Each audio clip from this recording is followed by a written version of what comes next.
There is a motion under number 8. We are resuming the debate, which was interrupted in the morning. And Senator Richard Onyonka, you have 8 minutes to conclude.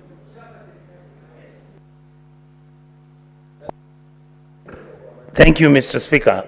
I want to thank you for giving me this opportunity again to continue with the debate we are having this morning. We were basically discussing the mediated version of the revenue bill. Mr. Speaker, I had actually nearly finished my conversation, but there were about 3 points I wanted to raise. And I wanted to plead with my colleagues in this House. Mr. Speaker, this country is not poor. For all intents and purposes, if you look at the budget we have, it is actually a budget that can run itself.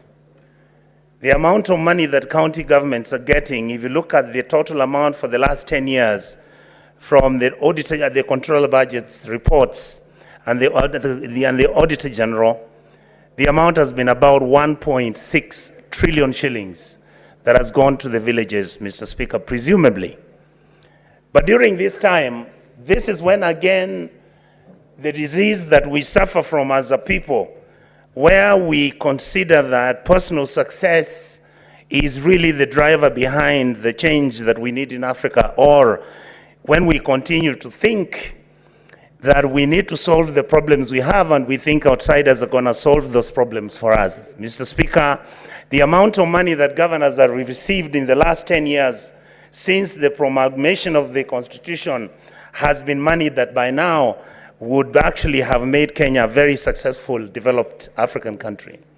The problem is the disease of stealing public money and the idea of getting friends to control the resources of this republic, and particularly the governors who have made it a habit of thinking that all Kenyans are stupid, and that is why they coordinate and organize their friends to do contracts, make sure that we have no medicines in the hospitals. Mr. Speaker, they come and fire all the technocrats that were employed by the previous regime, whether this technocrat was a good officer or not. And then they bring their friends and relatives who then control the money that they're going to steal. I think, Mr. Speaker, you know cases of how many of our friends who actually came from very poor backgrounds.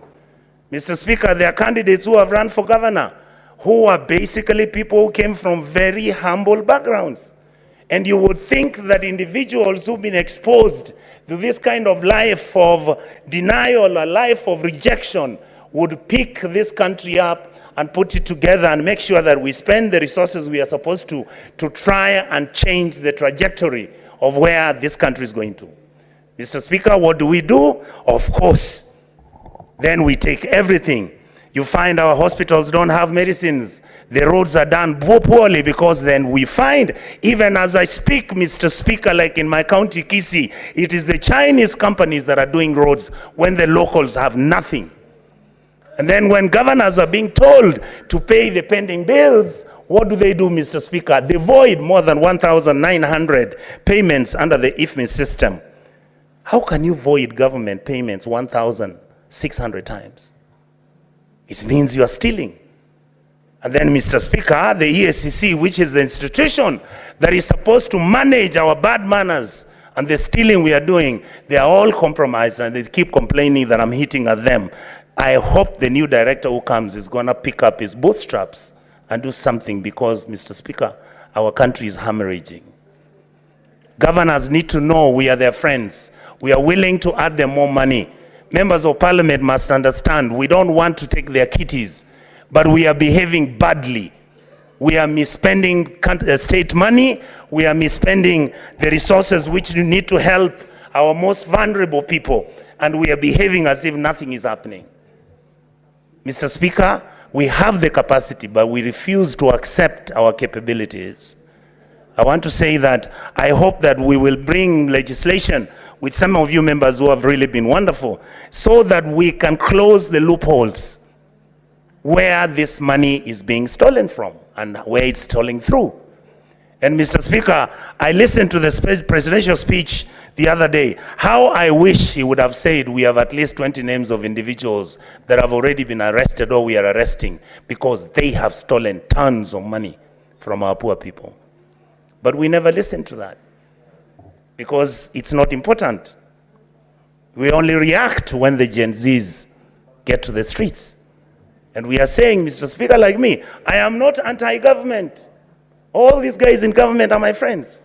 We just want them to govern well. We want the governors to govern well. We want the people running football in Kenya to govern it well. We want people who are running Nairobi County to govern it well. That is all we want, Mr. Speaker. And I say thank you for giving me time to speak about this matter.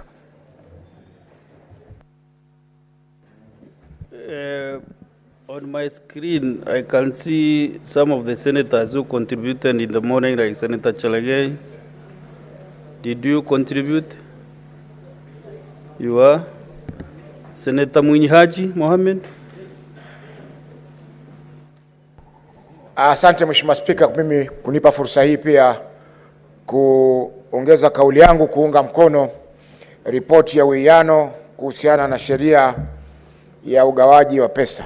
Mheshimiwa Spika, hii ni mara ya pili tumeweza kuleta ripoti ya uwiano kuhusiana na masuala ya sheria ya ugawaji wa pesa kati ya serikali kuu na serikali za kaunti. Hapo awali Mheshimiwa Spika, tulileta uwiano ambapo tulikubaliana kwamba pesa ambazo zinastahili kwenda kwa kaunti ni shilingi bilioni 400.1.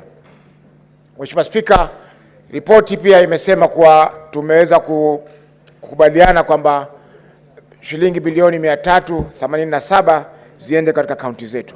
Na hii ilitokamana kwa sababu mswada wa fedha mwaka 2000. Mheshimiwa Spika, kuna masuala ya alamu hapa na sijui kama yahusiana na Senate ama Okay.